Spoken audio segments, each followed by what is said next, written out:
Hello, I'm Dylan, And I'm Keon. and this is Trust Your Doctor, that podcast where why did we think this was a good idea? Because this week we rewatched, in heavy quotations, The Massacre of St. Bartholomew's Eve, Written by John Lucarotti and Donald Tosh. directed by Patty Russell.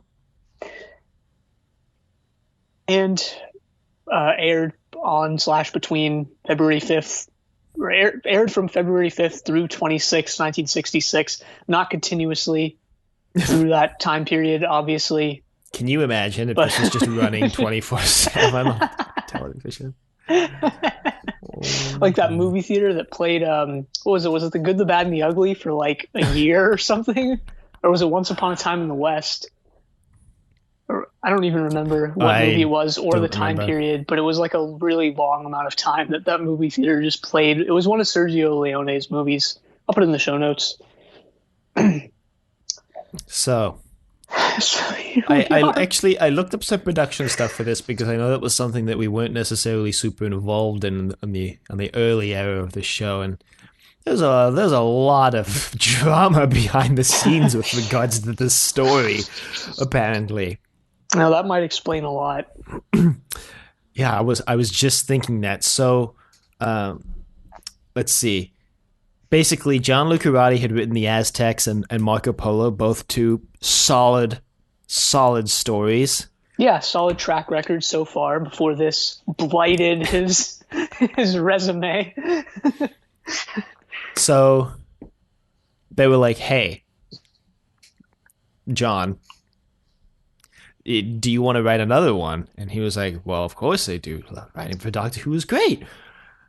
This is a historical reenactment. Oh, I thought it was actual recording of his voice. No. So apparently he wanted to write about the Indian Mutiny of 1857, which Terry Nation also tried to write about in the story The Red Fort. But then they were like, no, we're only doing historicals pre-1600. So he's like, okay, I'll write about the Vikings, the Viking discovery of Newfoundland.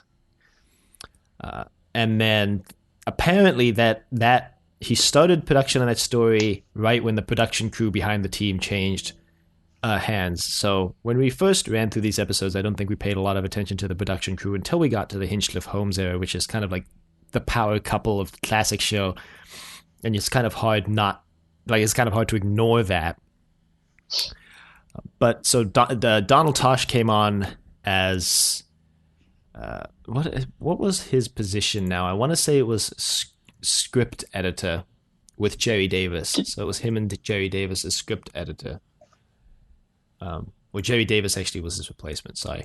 So Donald Tosh was. Oh wow!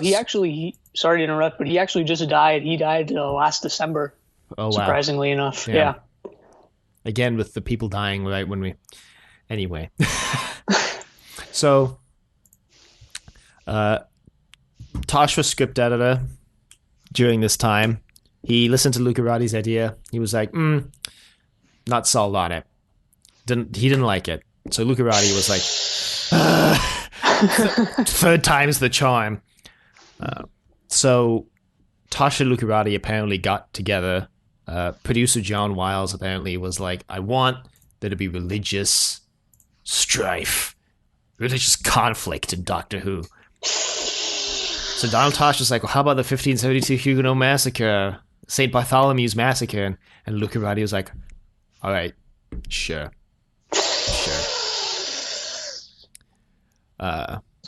Apparently William Hartnell was one of the people who suggested playing two different roles in the story because he wanted to play someone other than the Doctor. So, hence the Abbot of Amboise. Anyway, apparently there was a problem because they realized that Katerina was kind of a terrible companion. Largely because she was introduced in the story where Vicky leaves, so she's from like ancient Rome, I think it was, right? Or ancient Greece. Yeah, she's from ancient Troy. Troy, yeah. So they were like, well, that kind of makes her like impossible to write for as a character because we're about to show her all this sci-fi nonsense, and she like, what can we do with that? So they killed her off, of course, in the Daleks' master plan, as we all know, famously. on this show anyway. They killed her off.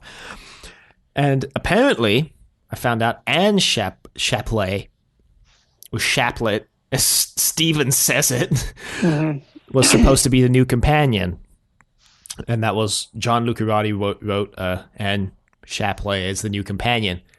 Wasn't until they got to the final stages where they're like, wait a minute, we have the same problem because she's also from, like, not ancient times, but from, like, pre-1800s. She wouldn't understand any of this. So when Donald Tosh rewrote basically all of the story, actually, apparently the original draft, actually the abbot was the Doctor pretending to be the abbot. Makes a lot more sense than what actually happens. Yeah, in the original script, it actually was the Doctor pretending to be the abbot, and Donald Tosh scrapped that. He turned it into an actual separate character, and in doing so also wrote the ending to the story where Dodo joins the TARDIS by just running into the TARDIS. And basically, he rewrote pretty much all 4 episodes, but he rewrote Part 4 so much he actually gets co-writer's credit on that episode. And because of the whole BBC rule back then, which I know we've mentioned on the show before, where like you couldn't be credited for writing a story on a program that you're producing or script editing for, Jerry Davis was actually credited as script editor on episode 4 only to allow Donald Tosh's name to appear as co-writer in the opening credit sequence. So there you go. Apparently, John Lucarotti went back and novelized this story, and in doing so restored a lot of the things that had been cut by Donald Tosh in the TV show, as well as reintroducing the Doctor in parts 2 and 3, which Donald Tosh, they took the Doctor out of part 2 because William Hartnell needed to go on vacation. And Donald Tosh also wanted to simplify production, so what he did was he cut the Doctor from parts 2 and 3 so that William Hartnell would only have to pay the Abbot in parts 2 and 3 and the Doctor in parts 1 and 4. Right, because if you remember, this was, the time period where they were just like recording all year and releasing the show almost all year. Which is, I guess, kind of related to a comment we got on YouTube from Paul, who was basically like, yeah, they wanted Doctor Who to be a soap opera, to run 52 weeks a year, to run every week. And he's like, that's why there's so many episodes in the early seasons, because they were trying to get to that 1 episode a week for the entire year status, but they never quite got there, and then realized they were basically running their actors to death by doing that. Right. So, yeah, I mean, a lot of, as much as I hate to admit it, a lot of the behind the scenes stuff makes the Massacre as a story kind of seem like the victim of bad circumstances, and that there was actually, a solid story underneath everything here. But that just got rewritten and covered up into what we have today, which is not great. Yeah, loath as I am to admit that there may have once been a good story here, I'm going to have to agree with you. Yeah, because, about a week ago, Dylan and I were texting back and forth like, haha, what if we don't think it's actually that bad anymore? I actually think we were discussing this after recording last week's episode. Mm-hmm. We were like, what if we will rewatch The Massacre and it's not that bad? Like, what if we think it's actually pretty good? And, I've never been more glad to have been wrong. Well, to have watched something I don't enjoy, because that means that I still get to hold the, I think, correct opinion that The Massacre is the worst Doctor Who story of all time. Well, I'm going to agree with you, but my thoughts are a little more complex and require the backstory of the story itself. So how about we just kind of try and go through let's try go through the plot without deriding the story too much. All right, well, first, let me just say right now, it's going to be rough, because somewhere in episode 2 I zoned out. Not fully, didn't zone out fully, but I was at least halfway zoned out, and I never actually zoned back in any more than that. So what the story does to you. I actually tried to pay hardcore attention to this entire story. And let me tell you, first off, I hated it. I hated every second of doing that, but But it also means that I took incredibly detailed notes about what was happening, and most of them are sarcastic. Things most like, of my notes are sarcastic too. This random girl runs away because she doesn't want to be a slave anymore, and then the abbot looks exactly like you, but somehow I don't recognize you. Great. I got the doctor wants to visit some asshole apothecary for some reason.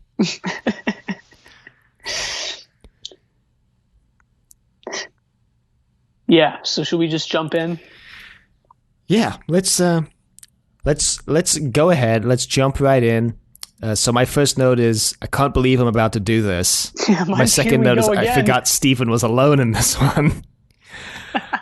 And then I learned from my mistakes, because on Sapphire and Steel, which probably goes out pretty soon now, we've been having trouble remembering which cliffhanger goes to which episode. So for this, this is the first time in my notes I started delineating where each episode ends. That's something I used to do way back when we were actually watching the first Doctor serials, and then I stopped doing that right around the time we got to the fourth Doctor. So I'm bringing it back now, so I actually know what cliffhanger goes with what episode.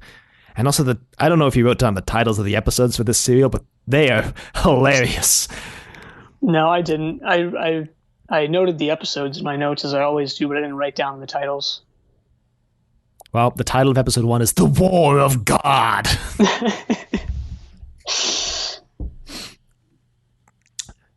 There's this humorous, they land, there's this humorous kind of exchange where the doctor's like, oh, we're in France. And Stephen's like, well, what time period? And the doctor just goes, medieval. And I'm like, what? Could be 1100, could be 1450. I don't know when. Big span of time. And Stephen's like, how do you know that? And the doctor just kind of like casually points to a road sign that's like written in like medieval font or something like that. But weirdly enough, has bullet holes through it. No, I'm just kidding. Oh God. Yeah, it is. It's just written in like a medieval font. They could just be in medieval times. Like, how would you know? So they decide to go to a pub. They go to a pub, and we meet Gaston, right, and Nicholas, the two most stereotypical French names you could ever imagine. Really? Not like Jacques? Okay, I guess you could throw Jacques in there. But like, come on. Gaston. Nicholas. I guess. I mean, I don't think French when I hear the name Nicholas. Yeah. We get an Anne, and then we get like a Genevieve too later on. Or Genevieve. Come on, John. You can do better than this.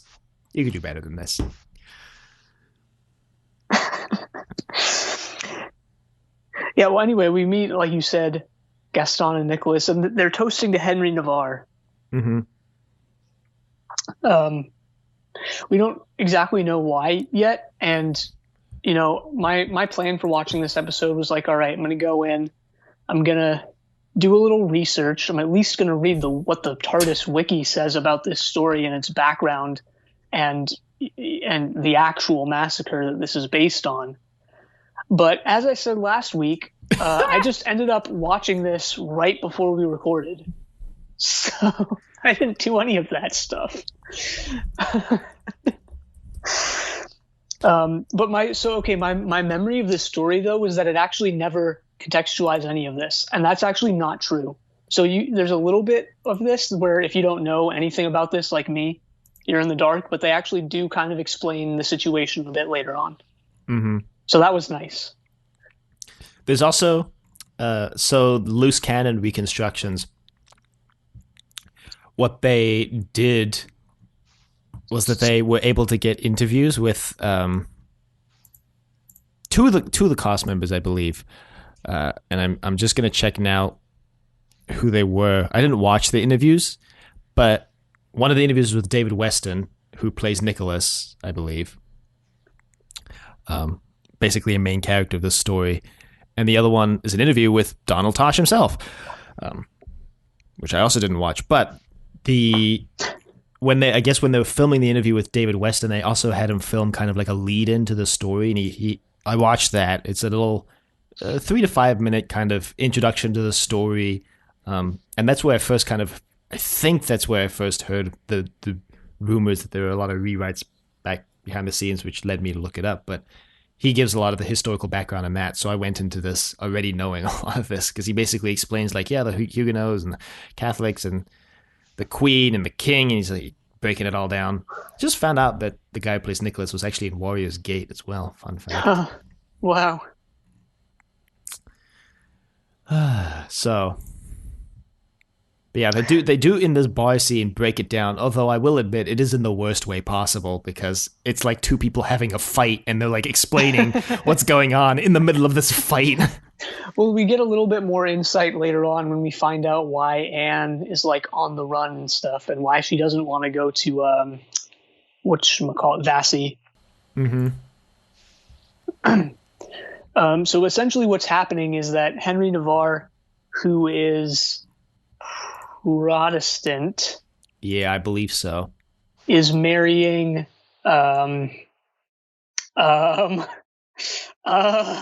shoot. He's marrying shoot, I didn't write down her name, but he's marrying a Catholic. Right, I'm just going Catholic. To the cast of characters here. I guess she's never actually in it, so it's not going to say. Darn it.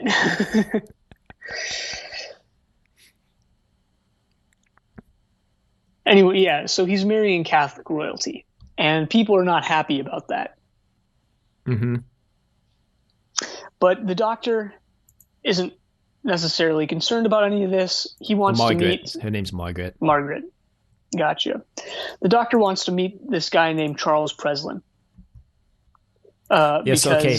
Here we go. Here's where, first off, William Hartnell completely butchers the pronunciation of his name, because he says Presler. Boy.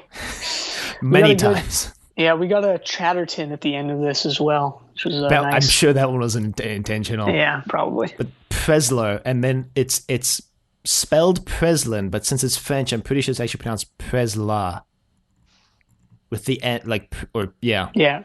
Yeah. And I think William Hartnell tried to do that, but emphasized the final syllable too much. Yeah, it does. It actually, you're right. It sounds like he's saying Presler.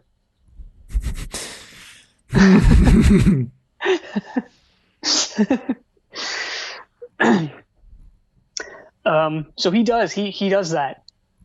He goes and meets the guy, and we get sort of an inane scene where the Doctor outs because Presla doesn't want to reveal himself to the Doctor. Mm-hmm. He pretends, I think, to be just some guy he pretends to either be like an assistant or some guy who's watching over the workshop while the actual Presla is supposedly gone. But the Doctor outsmarts him, and eventually gets him to admit that it's him. But I say this is an inane scene because this has nothing to do with anything.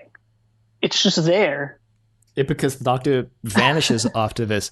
It should be noted that Charles Presler is not a real historical character, which is weird because King Charles, Catherine de Medici, the Admiral de Coligny are all real historical people, but this apothecary is not. Yeah, I thought this was weird because I was wondering that too. The Doctor gives some little slight explanation at the beginning as to why he wants to see this guy, and it's about germs, mm-hmm. which were actually, as far as I know, discovered, and germinology and stuff was created in France, but much later by Louis Pasteur in the 1800s or something. Well, I think the if you'll excuse this horrible pun I'm about to make, the germination of that started in this period, because when the Doctor is talking to Presler, he mentions the work of an English scientist, I think, or an English biologist, who is actually a real person, and I have heard his name in connection with germ theory. So, yeah, it's interesting. Of course, I don't remember his name now, but I'm sure that the surreal of surreal experiences, the TARDIS wiki has it. Yeah, so playing a little, fast and loose with history here, even in this early era. So, Well, it even the wasn't. title plays fast and loose because the massacre happened on St. Bartholomew's Day, not on the eve. Well, doesn't it actually? It happens on the day. Does it happen on the day in the episode, or? I think it does, but like the title is Well, that's why it's just called the mass. Like the massacre of St. Bartholomew's Eve is not the official title. It's just the massacre, Mhm. which is maybe why they took that off or Yeah. something. I don't know.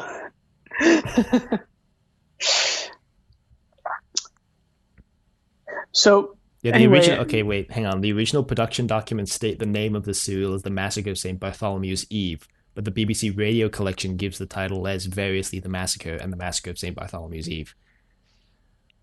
So apparently it's up in the air. Anyway, continue. yeah. Well, I mean, I was just going to dive back into the plot. So the doctor does that. He goes and meets this guy, leaves Stephen alone, and Stephen, falls in with Nicholas. Okay, here's where my problems with this story start because I think up to this point I was like, okay, it's not bad yet. It's a little questionable, but it's not bad. So the doctor leaves and Steven sees someone leave to follow the doctor. First off, this never comes up again. We never find out who this man is. We never find out why he's following the doctor. No idea. I think Wait, really? I think you can piece it together. Funny. I think you can figure out that he's following the doctor because he thinks he's the abbot of Amboise. But here's the thing. I think this would work better visually if you actually saw the person leave to follow the doctor, because then maybe later on it's the same actor as like another major player, and you would like make the connection like, oh yeah, that's the person who followed the doctor. Yeah, or at least the same like armor, the same uniform or whatever. We don't have that. So for us, he follows the doctor, and we hear about him once again or twice from Steven, but we never find out who he is or why he was doing that. Again, I think you could piece together that he's doing it because he thinks the doctor's the abbot, and everybody hates the abbot. But it's a new sitcom based on this story. Everybody hates the abbot of Amboise.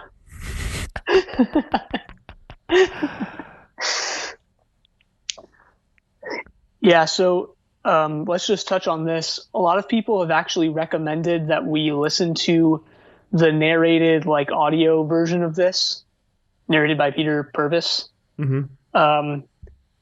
And we didn't do that. Oh. We just decided to eschew everyone's advice and just watch it again.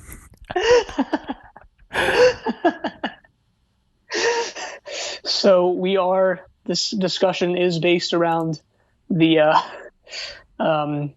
what are they, loose cannon reconstructions. Mm-hmm.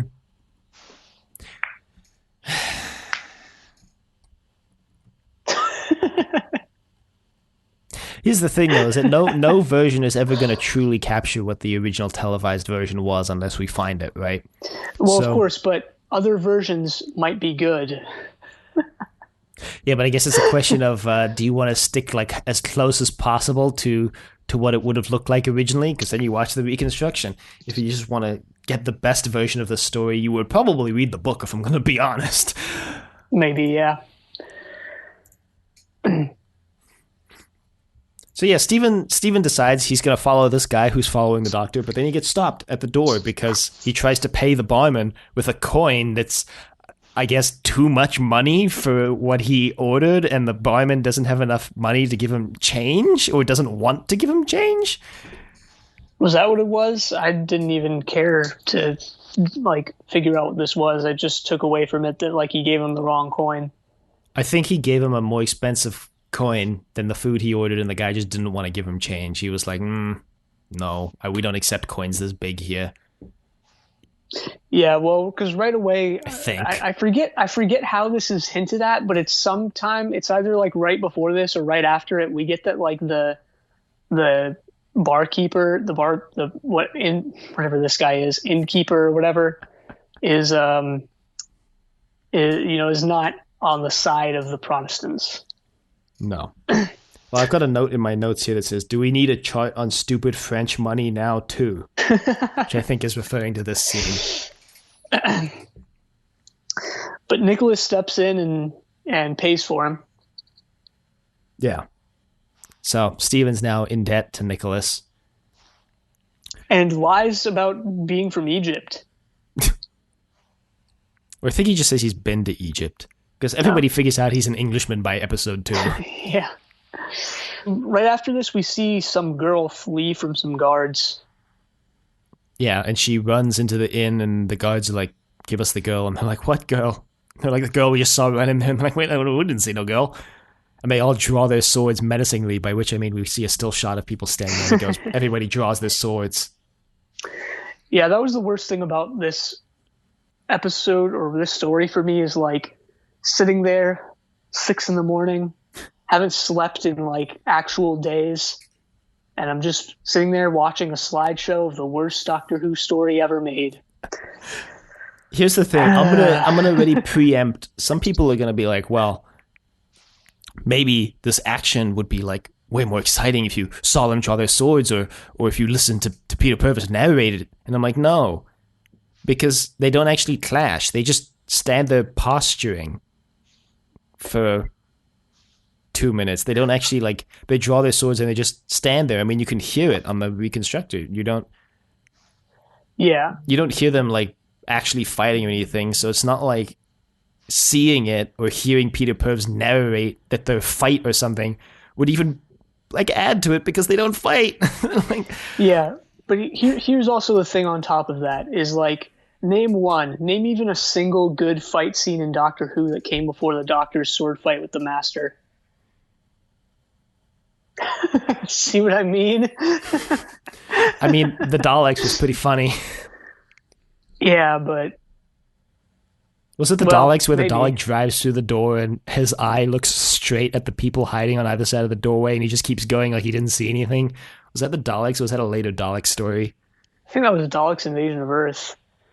The one right before this. But that happened in like many Dalek stories in the classic era. It's like one of them would just like see the infiltrators and just be like, you got this, guys. So anyway, let's skip ahead a little bit, because Steven is just trapped in this inn. He doesn't know what's going on. And then episode 1 ends with the abbot of Amboise, who's revealed to be the who looks exactly like the Doctor. And then William Hartnell, in what may be his greatest delivery of a line in existence, goes, he says this line, and I swear to you, he says it exactly like a Dalek. He goes, fetch her tomorrow, bring her to me. In reference to Anne. Yeah, so we actually learn in this episode, though, why Anne is on the run, and it's that the Catholics killed a bunch of Huguenots at the town of Vassy. Mm-hmm. And yeah, that's why she's on the run. And Anne's just like, it's going to happen again. She also, they're like worried that she has overheard potential parts of their plan, and that's why they want her back so much. Right. Should explain that. Right. Because otherwise, like, they wouldn't care. It's just a servant girl, but they think she's possibly overheard some of the plans for the Catholic plans for the massacre of the Huguenots. Right. And Anne has actually overheard that they're probably going to pull a Vassy on this town. Okay, so episode 2 is titled "The Sea Beggar." Yeah. Who's an integral character in this riveting political drama. Well, so the Sea Beggar, as we'll find out later on, refers to the Admiral de Coligny, who is 1, a real person, and 2, played by, guess who? A real person, no. No, well, yes, but real famous actor Leonard Sachs, who plays Barusa later on. It's Barusa in his first Doctor Who role. Huh. As the Admiral de Coligny. Wow. Well, got to start somewhere. Got to end somewhere, too. Yeah, surprised this didn't just end his career.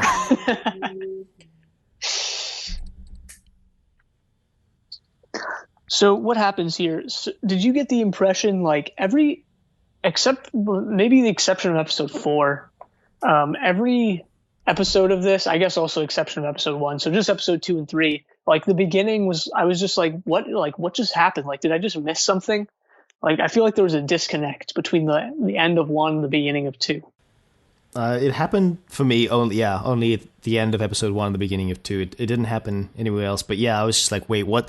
Whoa, what's happening? The innkeeper tries to play off Anne being in there by just being like, this girl, her name is Genevieve. She's been working here for like 3 years, I swear. The guards are like, likely story, and that's how it leads in. Like we don't even get a repeat of the first Doctor / the abbot going, fetch her tomorrow, bring her to me. No, was that the innkeeper? Because he was out to get the Huguenots. Maybe that was Gaston then. Yeah, it was probably Gaston. I think it was Gaston actually. Stephen escapes. Yeah, because he sees the Doctor. But it's actually the abbot. He sees the abbot and he thinks it's the Doctor. And everyone's like, no, that's the abbot. And he's like, no, guys, like, I'm for sure about this. It's the Doctor. He's really convinced of this fact, even when shown almost irrefutable proof later on that it's not the Doctor.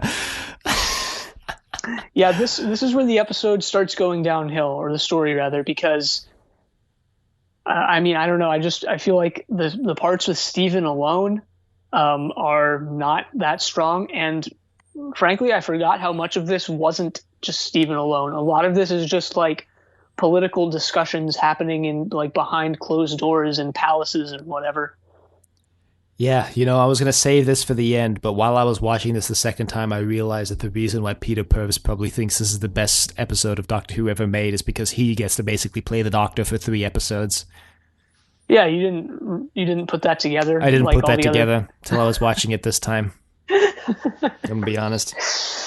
Yeah, he had that one comment. I'll see if I can find it, and I hope I'm not misremembering it here. But it was something along the lines of like, if you don't like the Massacre, then like you're watching Doctor Who for the wrong reasons or something. Excuse me, Stephen.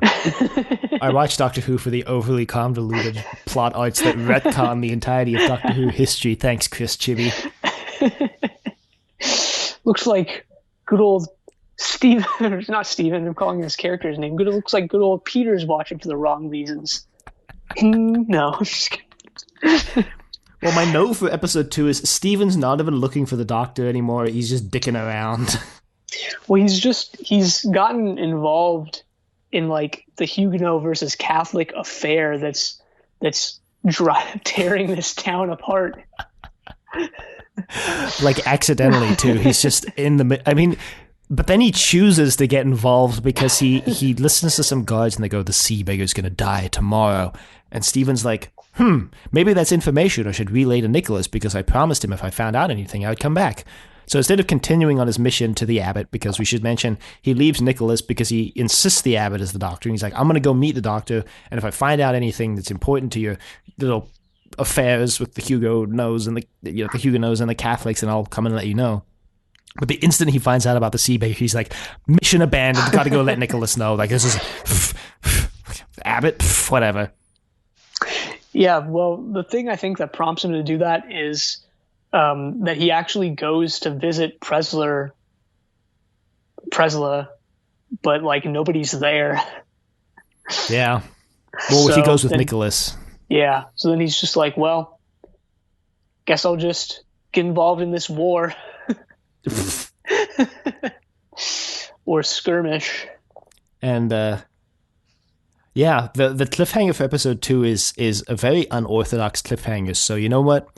Loath again as I am to admit it, I'll give the Massacre some points here for having a rather unique cliffhanger. Because the cliffhanger is that we find out who the sea beggar is. The admiral basically says, I've been told I'll go down in history with the nickname the sea beggar, and I like that nickname. And then that's the cliffhanger. Yeah, this is Admiral de Coligny, I think is his name. Yes. Who is just sort of like, I feel that he wasn't introduced properly. He wasn't. He was, because there's a scene, I think it's in this episode, that's just, kind of like we were saying before, just a political discussion between some royals, and he's in that scene. Like, that's where he's introduced, but he's just sort of like there. According to Wikipedia, Nicholas works for the Admiral de Coligny, but I didn't get that out of the episode at all. No, neither did I. I just got that these were two like warring factions that are engaging in political intrigue. That's really not interesting. Like I'm shocked that a story is able to make political intrigue so boring. I'm not. I really dislike this stuff. Like, I dislike fantasy politics. I know this isn't fantasy politics as such, but it is like, a fictional representation of politics, and I usually loathe that. Well, there's a reason why I'm delineating between politics and intrigue, because intrigue usually, in my mind, always involves like spy work and people going undercover and action adventure stuff, whereas just politics for me is, I have to agree with you, is pretty boring. It's just people sitting around a room and talking forever. Yeah, and if I remember correctly, the Marco Polo actually had a lot of intrigue. Yeah. So it's surprising that this doesn't. Yeah. I don't remember the Aztecs that well, though. So I just remember the Doctor falling in love with that woman, and then them sacrificing that person at the end, and Barbara going, "We have to save them," and the Doctor going, "No, you can't rewrite history, not one line," and then they run into the TARDIS and leave. Anyway, my notes for episode 3 get increasingly sarcastic. Stephen is so convinced the Doctor is the Abbot, he's going to take Anne right into the lion's den. And then I wrote, Queen Mother seems content with the political ruminations that are going on that are ... I don't know. Well, the reconstruction nature of this makes it more difficult to follow, on top of like you already not even wanting to follow it because it's like just totally uninteresting. And frankly, not even very relevant to like, because that's the thing, you kind of want, if you want to do this right, you probably want to make it relevant to the Doctor and Stephen, our main characters who we come into this story caring about. Mm-hmm. And this Massacre just doesn't do that. One, it just writes out the Doctor. He's not even in this. And two, I don't know, Stephen just seems like he's just bumbling along regardless of anything else that's going on. Yeah. The worst part about it is that these are like, I don't know, the Queen Mother is Catherine de Medici, which is like, she's actually a really interesting historical figure that has like a really interesting life that could make for a much more interesting story than this. Where she's just like in the background convincing her son, Henry of Navarre, to kill the Admiral, the Coligny. Right. Like that's... Yeah, one of my notes for this episode is just, I hate this. Like, that's the entire note.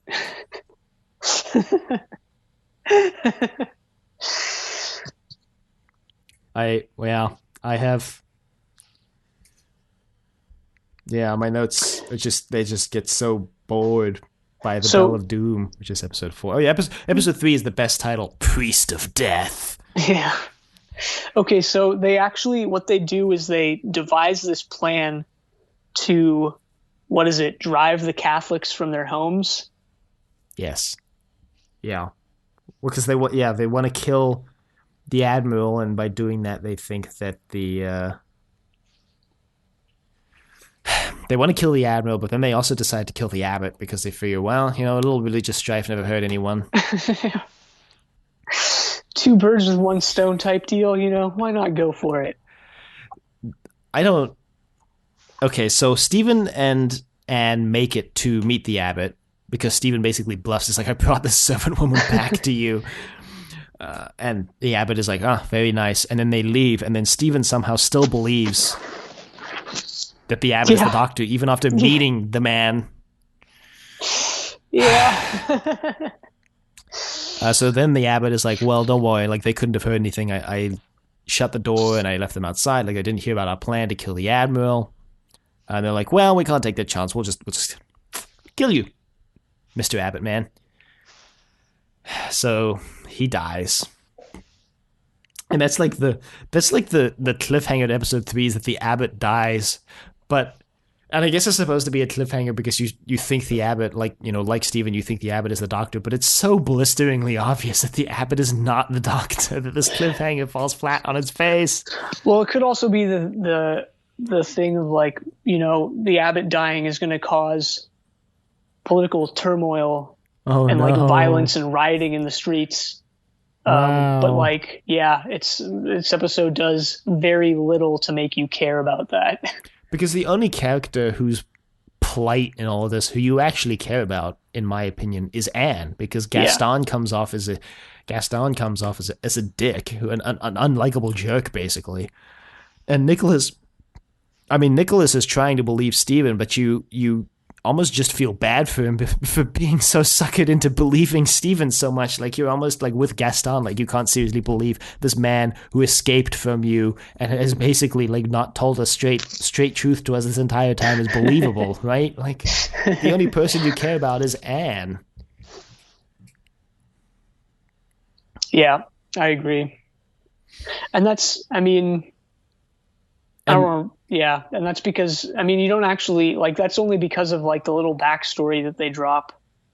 Well, not only that, they do a good job, not a very good job, but a good job of making her plight believable. Like, she's really scared when Steven goes to turn her in, and you're actually, like, against Steven when he's like, I brought this prisoner back. Like, in the back of your mind, you're like, oh, Steven's got to have a plan, right? But, like, you're almost against him because Anne is protesting so much, like, Steven.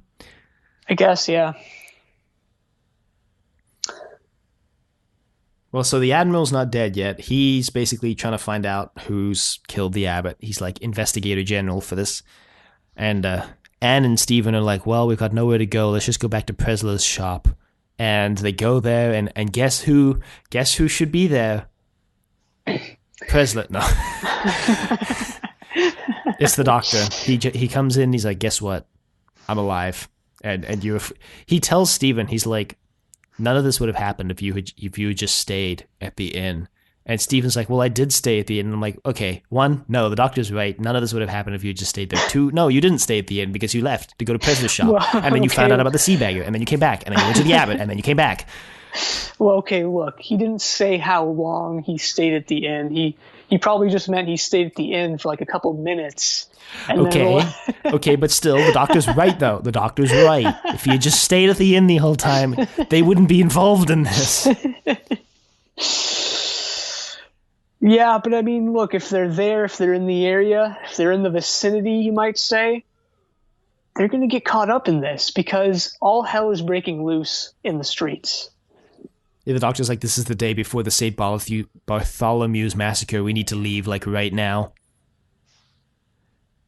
So they do. They just do. Yeah. The doctor sends Anne home and they just leave. And then that's it.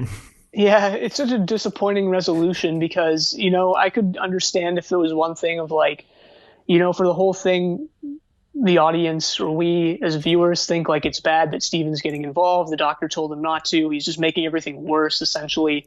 But at the end, if they like make this decision, like, no, we have to make things right. Like, we did this. We were partially responsible. So we have to set things back to how they once were. You know, I could understand that. But they actually just leave. I mean, essentially, I never realized this until now. But like, this story is essentially one of the funniest Doctor Who stories ever created because it's just about the Doctor and his companion going to a place, screwing everything up, even more than it already would have been, and then just noping the hell out of there before the going gets rough.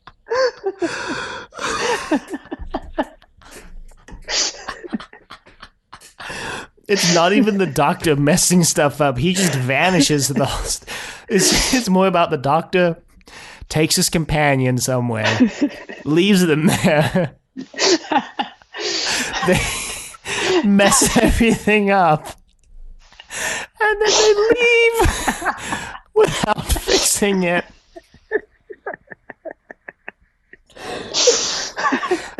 Or even the one person who they like sort of cared about, Anne, they don't even ensure that she's safe. They're just like, go on now.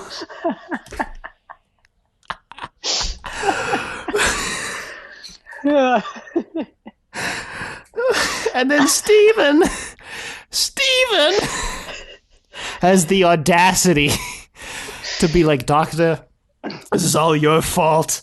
you don't even know if she's safe. You don't know if any of them are safe. I'm leaving. I'm like, you were the one who got involved. The doctor's not blameless in this situation, but at least the doctor didn't meddle in Catherine de Medici's political ruminations and potentially get the Abbot of Amboise killed.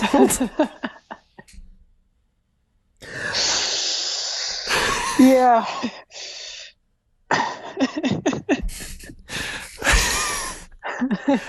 This is the hardest I've laughed at Doctor Who in ages. Yeah. I think I needed this laugh after the week / potentially 2 weeks that I've just had. So maybe the Massacre really is like the story we need after all. The palate cleanser after the terrible reboot. Returning to these good old classics. Yeah. Just can't handle all the Chris Chibnall bullshit in the newest season, so we have to go back to the good old days of the Massacre. I can't handle it when the Doctor tries to set things right and save as many people as possible. I can't handle it when the companions just actually listen to the Doctor. Yeah, so now that they're back in the TARDIS, the story actually gets a lot better. I really like this final scene. Perhaps not how it relates to what we just saw, but the last whatever this is, like 8 minutes here, I actually enjoy. I forgot how hilarious Dodo's introduction to the TARDIS is. Okay, the Doctor has this very somber moment where he's like, they've all gone, maybe I should go home, but I can't. Which I think this is like the first indication we've had that the Doctor cannot go back home for whatever reason, whether that's personal or political. Yeah, I noted that too. It was like, this is before Gallifrey was even invented or known of. Mm-hmm. So even before we get Gallifrey, we get that the Doctor is potentially like an exile or a runaway or something. Right. And then Dodo literally just runs into the TARDIS and is just completely unfazed by the fact that it's not a police box. She's just like, wow, where's the telephone? Well, I really like the Doctor's reaction to this too, where he's not like, oh shoot, like someone who thought this was a police box just ran in and now I have to cover it up. He's just like, no, like I think you're in the wrong box, like as if his being there is like totally right, which it is because it's the TARDIS, but like no one would ever know that, running into a police box. Yeah. And then the Doctor says an interesting line where he says, this can travel in time and relative dimensions in space. And I was like, hang on. I was like, hang on, this is more canon breaking than the Timeless Children was. How has nobody realized this? That the TARDIS travels in time and relative dimensions in space? Well, maybe this story is just so not good that people haven't gone back and rewatched it. We're like one of the 5 people in the universe who don't like this story. Yeah, I know.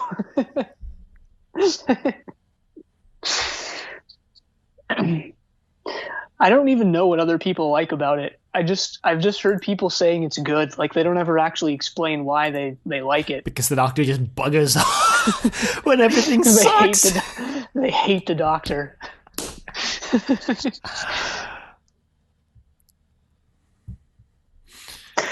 So essentially what happens here, I think we actually glossed over this, but Stephen actually has already left at this point because he's sick of all the violence. A mantle Tegan would take up 20 years later. Yeah, no, I literally have a note that says Stephen was Tegan before Tegan was Tegan.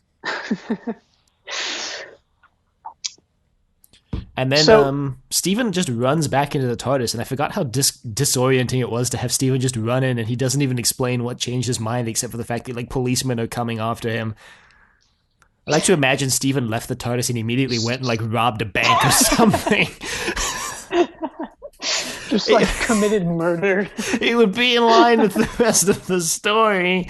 And then he's like, oh shoot, the police are on me. Doctor, we gotta run. The perfect crime he can never be caught for. So maybe I'm wrong, but my interpretation of this was that the police were coming after the TARDIS because they realized there was something suspicious with this police box. And that Stephen was going to warn the Doctor. I don't know. I'm pretty sure that's what it was, but hey, maybe I'm wrong. Well, because Steven seems wholly unconcerned when the TARDIS takes off because he like wants it to take off. He's like, let's go. With him and still inside, he doesn't like tell the Doctor, hey, policemen are coming, and then leave again. And then when Dodo is on, he's like, you might never get back home. And she's like, yeah, whatever. Setting up the rest of her character where she just doesn't care, ever. Yeah. But we're forgetting the best part of the episode, which is where the Doctor and Stephen are distraught over Anne Chaplet's potential death, but find solace in the fact that Dodo's last name is Chaplet, which potentially means that she's a descendant of Anne Chaplet. They even head off complaints where they're like, but many people could have that last name, where she explicitly says her great-granddad was French. Which still doesn't necessarily mean anything. No, it doesn't, because Anne Chaplet, whatever, would have to have a kid. First, she would have to have a kid, first off. And second off, she would have to not take another surname and give her kid the Chaplet surname. Right. And then that would somehow have to continue for, I don't know, 300 years. 400 years. To get to Dodo. Yeah. Pretty strong indication here that this isn't Anne Chaplet's descendant. I think, here's the thing, too. If they really wanted to emphasize the fact that it might be Anne Chaplet's or Chaplet's descendant, they should have cast the same actress in both roles. Right. But they didn't do that. Didn't do that. And then it ends, and then we get the glorious adventures of Dodo. Well, the Ark was a pretty good story, and that's what comes right after this. The Ark was pretty... The War Machines was pretty good, too. I remember enjoying the War Machines. Yeah. Yeah. Apparently, I was reading, when I was looking up information for this, according to a book called Doctor Who Companions by David J. Howe and Mark Stammers, the final episode was going to have a cameo of, guess who? Ian and Barbara. Apparently, they were going to watch the TARDIS dematerialize after Dodo goes in. Allegedly, the scene was scheduled, but was never filmed. Although, again, this is from a book that, as far as I know, doesn't have a citation for this, so take that with a grain of salt. And there you go. There you go. This was our first little foray into our trek back through what we consider to be the worst Doctor Who stories ever, one for each Doctor. And all I can say right now is I'm regretting the decision. I was regretting the decision until we recorded this episode. Yeah, I mean, it was pretty funny. It's going to be interesting to see if every story we watch, we're like, oh yeah, that was as bad as I remember it.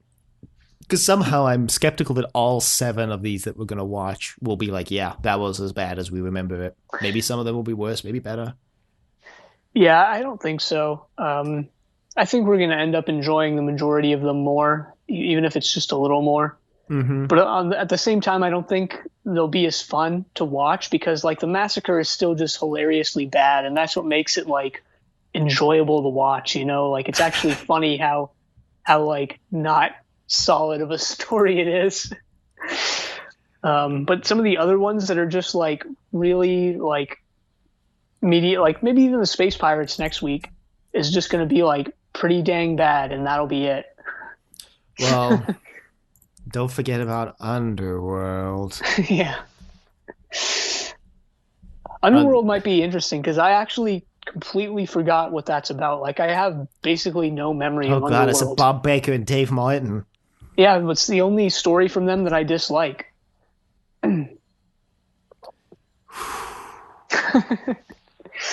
Yeah, so as you could tell, we've got a couple of these already planned out. I don't have much more to say about the Massacre. I don't want to harp on about it too much because I think we do that on the show as a whole already. But I do think this time through we did give it a little bit more credit than we did the first time we watched. Or at least I did. I still think it's like bottom 5 Doctor Who stories of all time. Wouldn't really want to rewatch it again, even if you paid me. But yeah, I think I'd like to think we gave it a fair shot this time and tried to go in with an open mind. And I think it just proved itself, or failed to prove itself yet again. Yeah, so to lead out, I'd like to read some. I don't have any quotes from this episode or serial, because just absolutely nothing in the serial was quote worthy. It's just.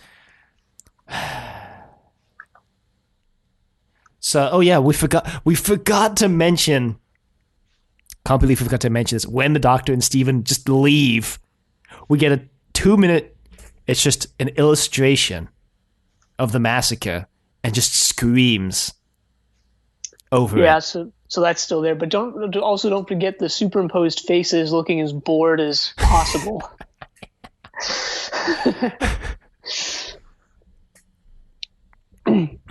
So that's great. In lieu of quotes, and this is something I think I might continue for this entire 7-story run, I'd like to read just a small few snippets from the Discontinuity Guide and the Doctor Who Television Companion in regards to their rating of this story that I think are hilarious. How about not only the best historical, but the best Hartnell, and, in its serious handling of dramatic material in a truly dramatic style, arguably the best ever Doctor Who story.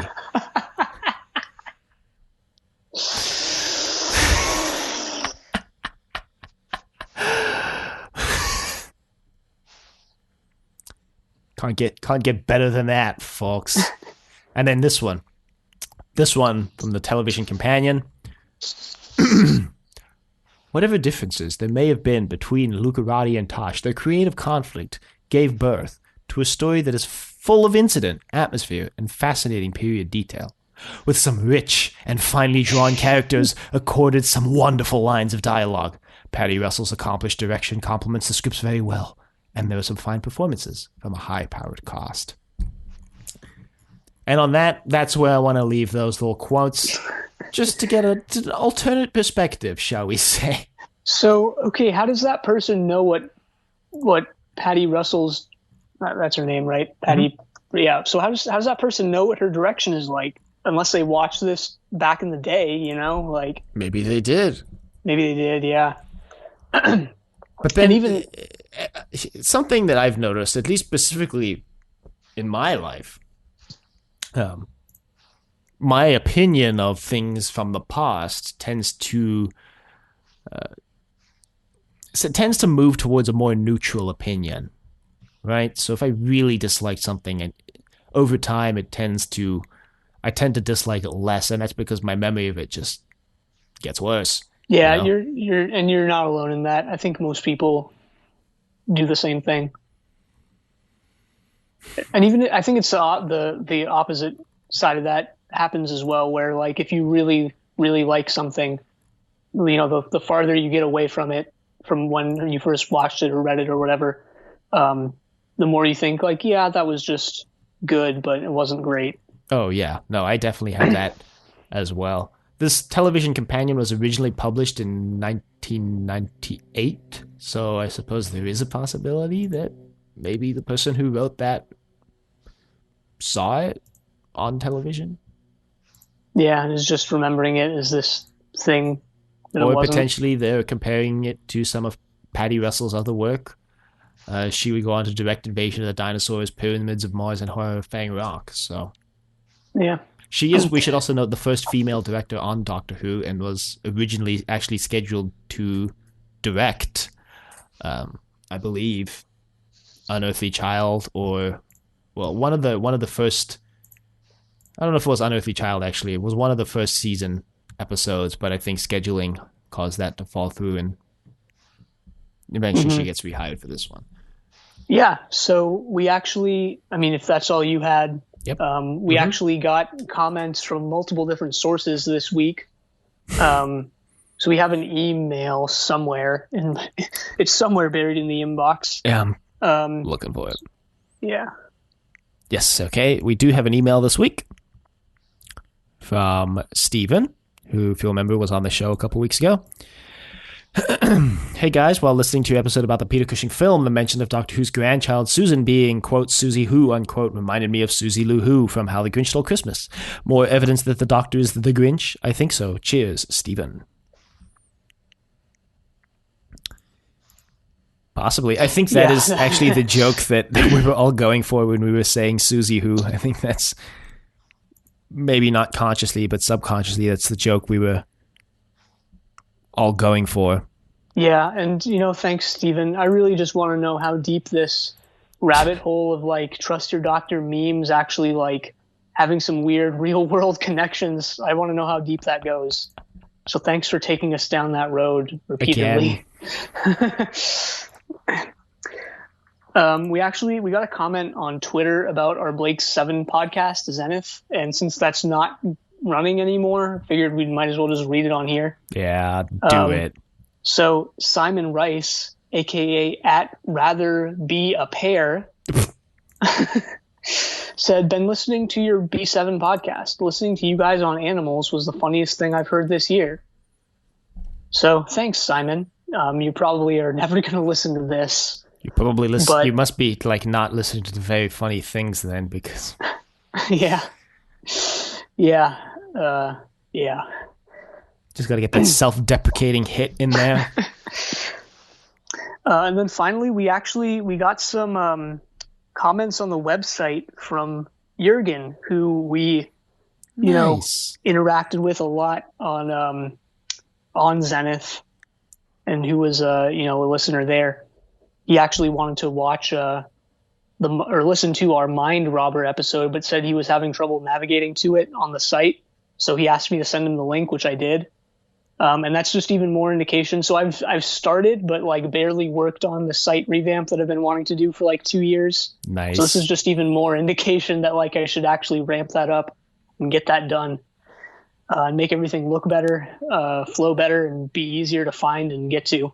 Or at least make it possible to actually find a specific episode on the site without having to like message me on Facebook and asking for the link. Do we not have a search bar on the website? I don't think we do. Oh, well, that would be an easy fix. Yeah. So anyway, he commented on the Mind Robber. You're right. We don't have a search bar on the website. Yeah, we don't. Well, I'll fix that. Yeah. So Jürgen posted 2 comments. He said, "Thanks for making me smile again. Love your podcasts." Well, thanks, Jürgen.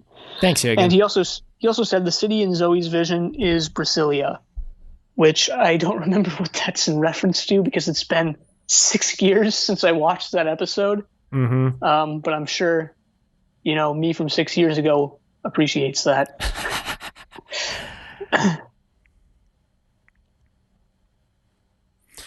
Yeah. Nice. So thanks, Jürgen. Yeah, thanks for reaching out, Jürgen, and everybody else. Always good to hear from our listeners. At least for me, I always enjoy hearing from our fans who are still sticking with us, even though we finished the show. I hope everybody is ready for this.